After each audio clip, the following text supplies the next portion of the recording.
Hi. నేను previous వీడియోలో రాగి ఇడ్లీ చూపించాను గానీ, దోస ఎలా ఉంటుందనేది చూపించలేదు కదా! అందుకే ఈ వీడియో. చూడండి, ఫస్ట్ పిండి కన్సిస్టెన్సీ ఇలా థిక్‌గా ఉంది కదా!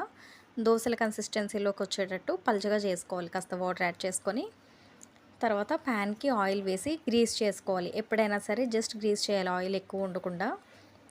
తర్వాత ఒక గరిటె పిండి వేసి దాన్ని పల్చగా స్ప్రెడ్ చేసుకోవాలి. మీరు ఈ పిండిని ప్రత్యేకించి దోసల కోసం ప్రిపేర్ చేసుకున్నట్టయితే స్టార్టింగ్‌లో రాగి పిండి నానబెట్టుకున్నప్పుడు ఒక గ్లాస్ పిండి ఎక్స్ట్రా నానబెట్టుకోండి, ఇంకా క్రిస్పీగా కావాలంటే. లేదు సాఫ్ట్‌గా కావాలంటే ఇలా సరిపోతుంది. అంతేకాదు, నార్మల్ దోస కంటే ఇది కొంచెం టైం పడుతుంది. కొంచెం అంటే మరీ ఎంతో కాదు, జస్ట్ ఒక హాఫ్ మినిట్ ఎక్స్ట్రా పడుతుంది దోస వేయడానికి. నార్మల్ దోస తిరగేయకపోయినా పర్వాలేదు, పల్చగా వేసుకుంటే. దీన్ని ఖచ్చితంగా తిరగేయాలి. నార్మల్ దోస కంటే ఈ దోస టెక్స్చర్ కొంచెం డిఫరెంట్‌గా ఉంటుంది రాగి పిండి వల్ల. ఏ చట్నీతో సర్వ్ చేసుకున్నా టేస్టీగానే ఉంటుంది. Thanks for watching.